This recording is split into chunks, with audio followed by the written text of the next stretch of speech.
Oke, selamat datang di sesi interview eksklusif di Boardgame.id dan kita ada di booth Indonesia saat ini.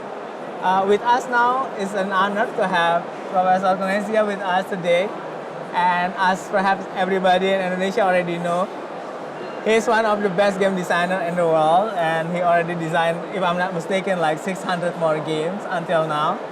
And it's really, really great honor to have you, Professor. So.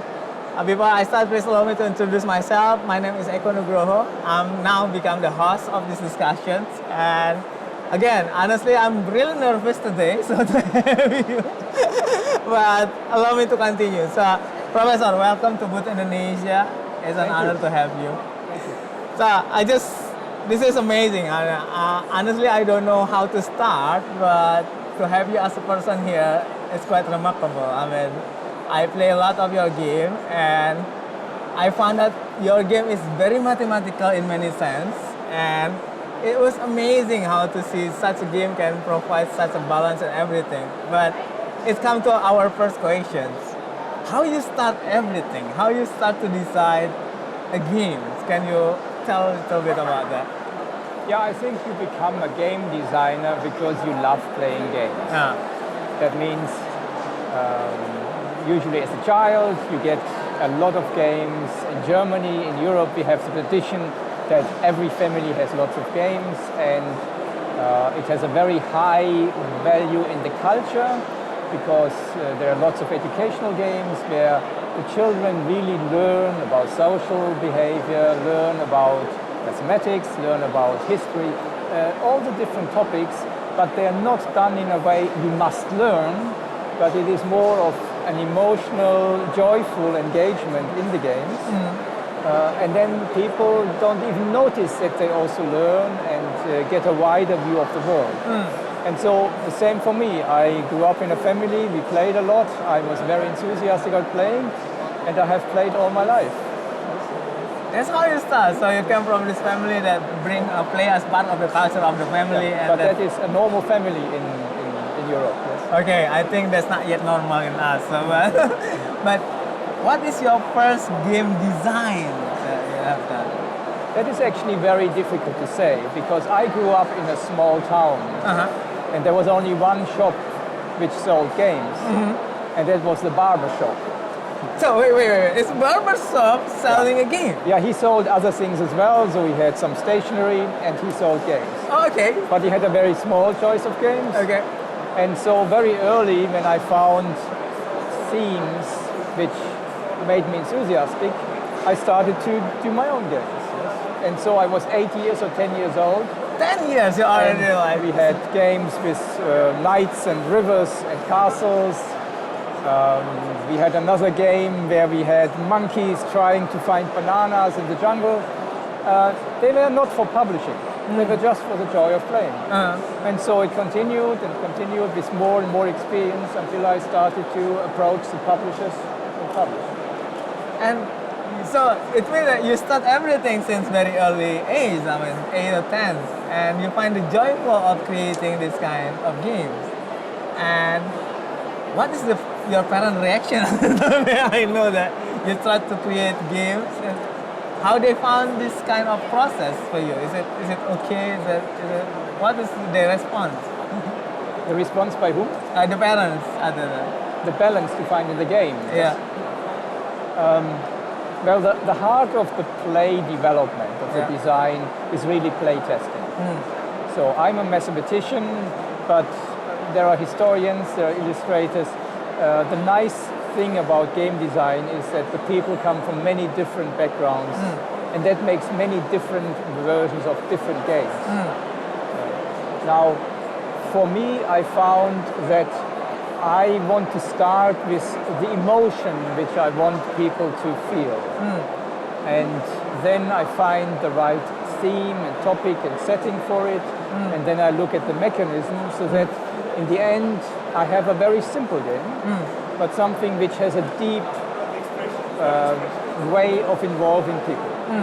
And essentially I want to make the games a platform so that the people themselves can engage in the game, and everybody who plays makes the game different. their personality, their way of dealing with the materials. Short rules, but lots of fun, lots of replayability. That's what I want to achieve, and I think you can only achieve this by playing and playing and playing with many different people, with families, with children, and improving the game step by step by step until it is perfect. And this seems very complicated and long process. How long usually that you came from an idea until, like, let's say, a prototype that is ready? Well, it's a creative process, and having deadlines on creative processes is always very difficult. Yes, true. But on average, if everything goes very nicely and according to plan, a small game can be done in 3 to 5 months. But more usual, it will take half a year to do a small game. And a big game will take a year to 2 years. That doesn't mean it's only working on this game. I work on several games at the same time, but it needs to be played, it needs to be changed, it needs to be played. So the overall time from the start of the idea to a finished product is about a year. Wow. And you also have to see that not many products make it to the end. So a lot of designs in their way will prove not to be right, not to be perfect, and then I will let them go. Yeah, we have what we call freezer box when we put some idea there and be like in the freezer. But we come to this condition. What do you think is the hardest challenge when you design or create a game? What is the hardest challenge that so far you have found? It depends on the market, it depends on the culture. Then I think we need to understand the market too. I think in Indonesia, I have very little information about the Indonesian market and the games. But as you tell me, it's a small market, it's a growing market. If you have a market which is just starting to grow and starting to be recognized, you need a very different type of games. You need simple games which make it very easy to access. You need games which have kind of something that grabs the attention of people, but it also grabs the attention of the media. Because the media is an important carrier for the game so that people actually learn about the games. If people are not growing up in a culture of games, they will not actively look for games and go into the internet and look for it. But if they hear about the games, if they see situations, then they become more familiar to it. And it's a snowball effect. The more people have games, the more we play with their friends, and the more the friends will buy games and do it. And it's a long process, but the starting process is different to, let's say, a process here in Germany or in Europe or in America, where the markets are big, there are many companies, there are many new products, about 1,000 new products in Germany every year. And so here it is much more about standing out from the crowd, analyzing exactly your target audience, and then designing the best products for this target audience. So you have much more competition, and therefore you need to be much more unique.